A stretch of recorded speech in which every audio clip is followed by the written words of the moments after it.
All right, y'all. New little series here. We have made the marketplace score of a lifetime. What you're looking at here is a full jetstream jetboat kit down to the floor kit and the seats. Basically, I got into it, and somebody got paid to tack this thing together correctly, but they got into this thing and evidently figured out that there's no way that they could weld. All right, don't worry about that. The first twister T-can. And actually, these welds are not as bad. So, you're really gonna see what I'm saying when I walk over here and you see, yeah, brother, you got hidden talent and it needs to stay hidden. And then that. But fortunately, they quit while they were ahead and everything's tacked together by somebody that knew what they were doing. So, it's correct. It's square. The transom is in square. We've got to cut these out because they didn't weld the inside edge of the transom. I want to do that. So got to cut all this back out and then weld the hole out, put all the stringers back in. But it's actually not in terrible shape. And came with two Honda F12 turbo skidoos. This is the motor out of one. I've already got that harvested. And I mean, I say it has everything. It's got everything. And it is a complete basket case. I ain't kidding you. So, we got to figure all this out. Got all of these parts that I pulled out of the Honda. I'll be damned. That looks good, Carl. Well, I fucking shouldn't have said that.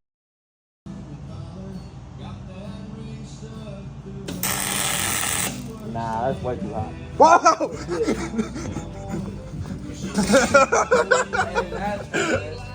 We're off to an excellent start.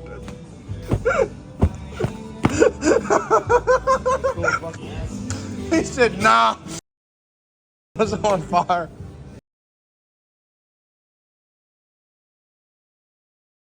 Oh my goodness. He watched that movie Open Season. It jumped over the goddamn guardrail. The guardrail split in half. You should see the guy. Yeah, it hit the guardrail. It did some damage. Is the siren still gonna work? I had to unwire it because the pros almost burnt the truck down. The siren did more damage. The siren was back in the shit. They were holding down the So Austin, what do we have here? The Toyota's down bad right now. It is big time down bad. Yeah, the push bar's not bent up anymore than it was when I hit the fucking bucket. The bucket. Oh. Yeah, get home last night. Austin calls. Oh, what's Austin got to say? I hit a deer down the road from the shop. This thing's tore apart. You gave him a fresh fade. Ripped all his hair out. The guardrail gave him a real nice fresh fade.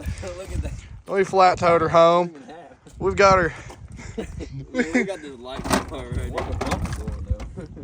We did that last night. Oh my God. Down bad, son. Yeah, I bet we can bend that condenser back. I mean, it's just a little bit.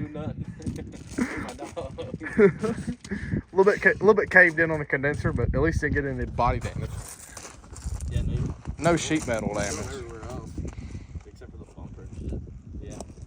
Yeah. So back to what I was saying there before Austin scared the crap out of me with the horn, and then I got focused on this whole dealio we was working on and didn't get any majorly perfect video, but you probably just seen what we did get. Decided to cut this top piece out against my personal better judgment, but that's besides the point. We did it, cut the tack welds off of it, tried to pop it out. The whole side's bowed in on us because we're not used to working with this amount of aluminum. Well, when we done that, it kind of screwed us. So we had to porta power that back out. We've got it all back together. We done got frustrated, irritated. I was mostly frustrated. It was just, yeah, we called it a night. But back to what I was saying. This guy has everything down to the Jetstream PRP custom seats. I mean, I've got everything to finish this thing perfectly, exactly how I want to. And I got a screaming deal on it because probably because of stuff like this, and we actually do quite a bit of fabrication around here, so we kind of know what we're doing just a little bit. RIP Toyo. But outside, there is more to this story. So I'm gonna walk on out. Yeah. I think the old siren did more damage than good. Yeah, that happened last night. Austin went home, calls me, hit a deer. Rest in peace, Toyota.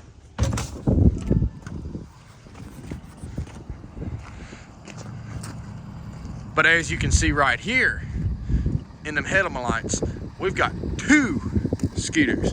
And I have bill of sale on these. They're searched. I searched all the numbers on them, so I know that they're not stolen. The problem is, on a bill of sale, I don't know if I can actually register this machine yet. And that's okay with me. I know it's not stolen or anything. So it went from somewhere way up north, I think freaking Maryland to Tennessee, and both of these is a pair. We're gonna name this one Rhonda if it survives. Either way, this one's Rhonda, I don't know.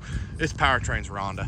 So this is a box stock one. The other one's modified, but this one, we're gonna take it, and if I can't register it, my plan with this machine is to turn it into a jet john. I'll probably just cut a section of the hull out and scab it into a cheap john boat, and probably majorly die, but that's okay. So this one's gonna be an interesting wild card, even wilder than the basket case jet ski that I bought. So, or jet, you know what I'm saying. And then this trailer is gonna become the jet boat's trailer. And I'm trying to figure out whether or not it's too un-PG-13 to name our fleet of marine vehicles that's quickly growing into Matthew Marine and Matthew Marine Incorporated. I don't know how well YouTube's gonna like that. It's kind of a play off the guy on TikTok, not gonna lie.